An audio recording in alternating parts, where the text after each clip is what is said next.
বন্ধুরা, আজকের বিষয় হলো বিখ্যাত উক্তি। প্রথমে লিখবে উক্তি, তারপর সেটা কার। ডু অর ডাই, হে রাম, স্পৃশ্যতা অপরাধ, সে রাষ্ট্রের ভালো যা কম শাসন করে, মহাত্মা গান্ধী। স্বরাজ আমার জন্মগত অধিকার এবং আমি তা অর্জন করবই, বাল গঙ্গাধর তিলক। জয় জওয়ান, জয় কিষান, লাল বাহাদুর শাস্ত্রী। জয় বিজ্ঞান, অটল বিহারী বাজপেয়ী। ইনকলাব জিন্দাবাদ, ভগৎ সিং। দিল্লি চলো ও জয় হিন্দ, নেতাজি। পূর্ণ স্বরাজ, জওহরলাল নেহরু। मारो फिरेंगे को, मंगल पांडे। गरीबी हटाओ, इंदिरा गांधी। सरफराशी की तमन्ना अब हमारा दिल में है, Ram Prasad Bismil.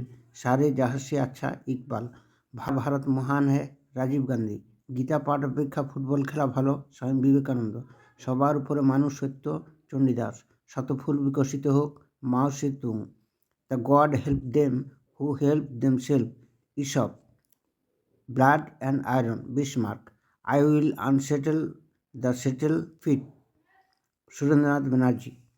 Government of the people, by people and for people, Abraham Lincoln. Ram ও রহিম একই, কবির। জ্ঞান হলো মানুষের মধ্যে সবচেয়ে বড় ঐক্য, Rabindranath Tagore. Man is by nature a political animal, Aristotle. শিক্ষকদের কাজ হবে বাগানের মালির মতো, প্রকৃতিতে ফিরে এসো। Man is born free but everywhere he is change, Rousseau. এটাই ছিল এই বিষয় সম্বন্ধে।